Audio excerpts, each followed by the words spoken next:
আজকের অস্থির এই পৃথিবীতে বোমাবাজি আর বিস্ফোরণের খবর তো ডাল ভাত, কিন্তু বিস্ফোরণে আস্ত একটি ভবন স্রেফ হাওয়ায় মিলিয়ে গেছে, এটা কি খুব বেশি বেশি শোনাচ্ছে?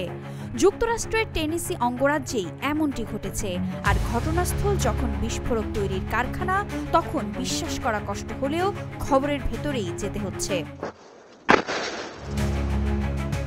যুক্তরাষ্ট্রের টেনেসি অঙ্গরাজ্যে ভয়াবহ বিস্ফোরণে ওই ঘটনায় 18 জনের নিখোঁজ হওয়ার খবর দিয়েছে সংবাদ মাধ্যম রয়টার্স। যুক্তরাষ্ট্রের 1 নম্বর জিম চেইন গোল্ড জিম এখন আবারও বাংলাদেশে। বসুন্ধরা আবাসিক এলাকা ও বসুন্ধরা সিটি শপিং মলে তারা সবাই নিহত বলে আশঙ্কা করা হচ্ছে। 10 অক্টোবর স্থানীয় সময় সকাল 7:45টায় টেনেসির ম্যাকুইনের অ্যাকুরেট এনার্জেটিক সিস্টেমস কারখানায় দুর্ঘটনাটি ঘটে। প্রতিষ্ঠানটি সামরিক মহাকাশ ধ্বংস ও খনন শিল্পের জন্য বিস্ফোরক আর ডিভাইস তৈরি করে বলে জানা গেছে।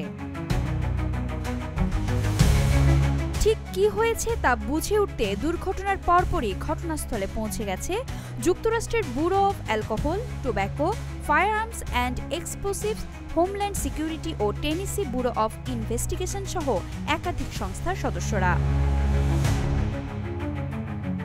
হামফ্রের কাউন্টি শেরিফ ক্রিস ডেভিস প্রথমে 19 জন নিখোঁজ হওয়ার খবর দেন। পরে WSMV টেলিভিশন জানিয়েছে তাদের মধ্যে একজনকে বাড়িতে নিরাপদ অবস্থায় পাওয়া গেছে বলে মনে করা হচ্ছে। ডেভিস আশা করছেন ধ্বংসস্তূপে অভিযান চালালে জীবিত কাউকে উদ্ধার করা যেতে পারে, কিন্তু বিস্ফোরণে ক্ষতিগ্রস্ত ভবনটির বর্ণনা জানতে চাইলে ডেভিস জানান, বর্ণনা করার মতো কিছুই নেই, যা ছিল সব নিশ্চিহ্ন হয়ে গেছে। চাকরি জীবনে এত বড় বিপর্যয় আগে দেখেননি বলে জানান Chris. It's probably been one of the most devastating situations that I've been on in my career. Accurate এনার্জেটিকের কারখানাটি কি আগুন লেগে বা বিস্ফোরণে হাওয়ায় মিলিয়ে যাওয়ার মতো? 1300 একরের ওই স্থাপনায় ছিল 8টি উৎপাদন ভবন এবং একটি গবেষণাগার। এত বড় স্থাপনাকে পুরোপুরি গুঁড়িয়ে দিতে কত শক্তিশালী বিস্ফোরণ লাগে ভাবা যায়। WTVF টেলিভিশনে প্রচারিত একটি এরিয়াল ভিডিওতে ভবনটির ধ্বংসাবশেষ থেকে আগুন এবং ধোঁয়া বের হতে দেখা গেছে।